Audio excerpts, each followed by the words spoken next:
beberapa riwayat yang disebut al-jiranu salasatun, bertetangga itu ada 3. Jarun lahu hakun wahid, ada tetangga yang punya hanya 1 hak.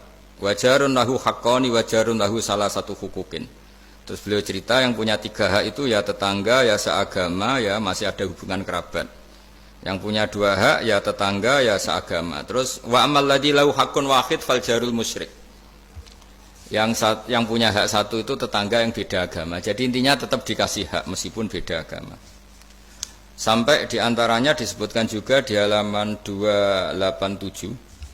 Imam Ghazali ngendikan, beliau berfatwa dan beliau bercerita, rawahu Umar bin Syu'aib an Nabi an Jaddih anin Nabi. Terus qala Mujahid kuntu inda Abdillah bin Umar wa ghulamun lahu yaslahu syatan faqala ya ghulam idza salakhta fabda bijarinal yahudi. Abdullah bin Umar itu sedang memasak kambing, atau itu pembantunya ini sedang nguliti kambing. Itu pesannya Abdullah bin Umar, ya ghulam idza salakhta fabda bijarinal yahudi, nanti jangan lupa tetangga kita yang Yahudi. Ini di Ihya halaman 287. Hanya cerita kebaikan. Jadi cerita-cerita perang itu ya karena kita diperangin, tapi ya kalau kita dibaikin ya baik, itu ajaran Islam. Hatta qala dzalika miraron. Faqala lahu lima taqulu hadza. Ini pembantunya juga enggak langsung menerima. Kenapa? Saking enggak mau nerimanya diulang-ulang lagi oleh Abdullah bin Umar. Faqala inna Rasulullah sallallahu alaihi wasallam lam yazal yusina bil jar hatta khashina annahu sayuwarrithu. Kenapa engkau melakukan itu ya Abdullah bin Umar? Terus beliau menjawab, Rasulullah itu selalu berpesan untuk berbuat baik sama tetangga. Tadi kita tahu kalau tetangga punya 3 hak berarti seagama, ada hubungan kerabat, hakul jar berarti 3. Ada yang seagama dan tidak punya hubungan kerabat berarti punya 2 hak, yaitu 1 agama dan kerabat.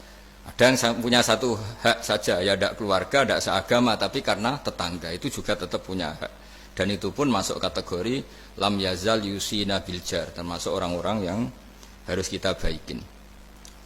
Ya kalau di Qur'annya kayak tadi ya, qatilul ladzina yuqatilunakum, boleh merangi ya yang merangi kita.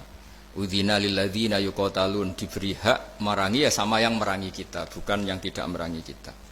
Terus waqala Hisam, kanal Hasanu la yara ba'san antut imal jarul yahudiyya wan nasraniyya min udkhiyatik. Bahkan sebagian ulama di sini disebut Hasan Basri berpendapat kalau berkorban, kalau punya tetangga Yahudi yang butuh enggak apa-apa dikasih dagingnya. Ini di halaman Ihya 287 juz 2. Jadi dari cerita-cerita itu dan referensi-referensi itu, teman-teman di Jerman enggak usah khawatir lah kalau kiai-kiai kayak kita itu berfatwa enggak boleh berkomunitas internasional nanti takut begini ndak lah. Kita bacanya ya sama seperti yang dibaca Profesor Kures, sama yang dibaca guru-guru kita.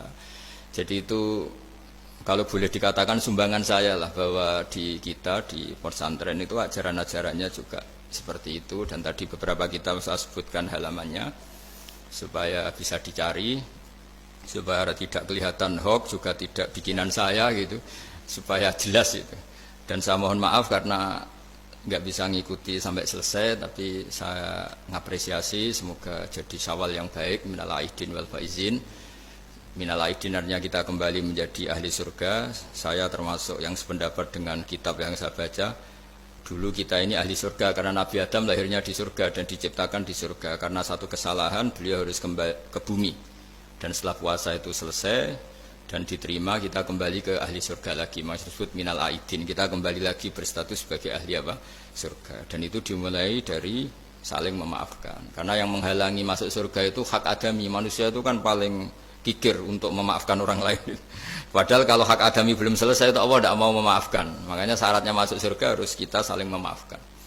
Dengan cara seperti itu insya Allah kita minal aidin wal faizin. Jadi mohon maaf, sekali lagi mohon maaf karena saya tidak bisa ngikuti sampai selesai karena saya harus ngaji.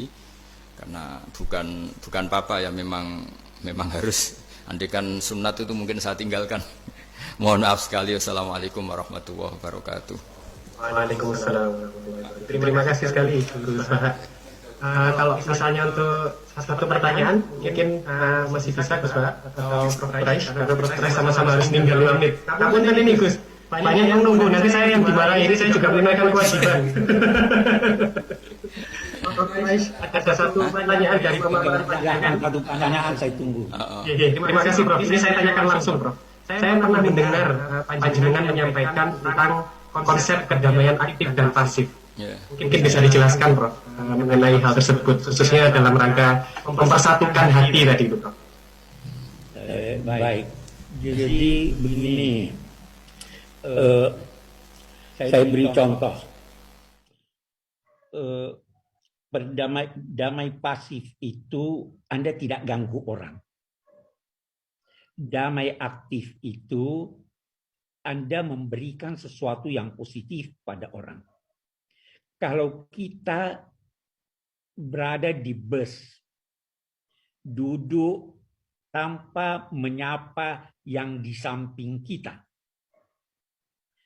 tanpa mengganggunya, kita duduk dengan baik sambil membaca atau merenung, itu terjadi kedamaian, tapi itu damai pasif. Ada yang aktif adalah Anda memberi dia, ini koran Mas mau baca, ini permen Mas, ajak dia ngobrol dan sebagainya, itu damai aktif. Nah, di Al-Qur'an itu dua-duanya ada itu. Ya, idza khatabahumul jahiluna qalu salama.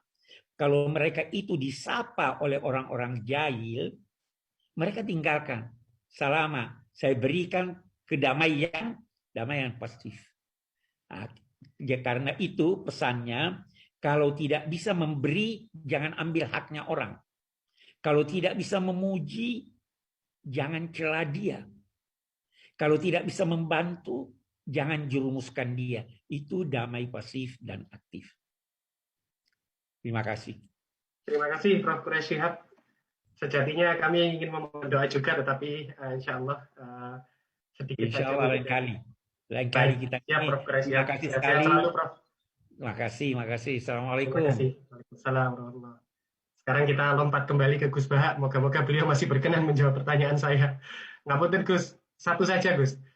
Panjenengan pernah menyampaikan apabila kebodohan itu merusak, tetapi sok pintar itu jauh lebih merusak. Nah, ini mungkin panjenengan berkenan menyampaikan soal itu. Tentu ada bodoh yang benar-benar nggak ditoleransi Allah Ta'ala, yaitu bodoh tentang Tuhan ya. Kita dikasih nikmat Allah, dikasih bumi untuk dipakai tanpa bayar, dikasih oksigen. Kemudian kita bodoh, nggak tahu yang memberi siapa, itu kan bodoh betul. Tapi lebih merusak lagi ketika nggak ngerti, mengklaim dirinya sebagai ngerti. Karena itu artinya kan sesuatu yang harusnya larangan dimengerti, gara-gara kamu bilang itu ilmu, itu terus diilmukan. Jadi sesuatu yang salah tapi diilmukan, itu lebih ngeri karena menyesatkan. Saya beri contoh misalnya begini, kita di pondok itu kan ngaji jelimet lah.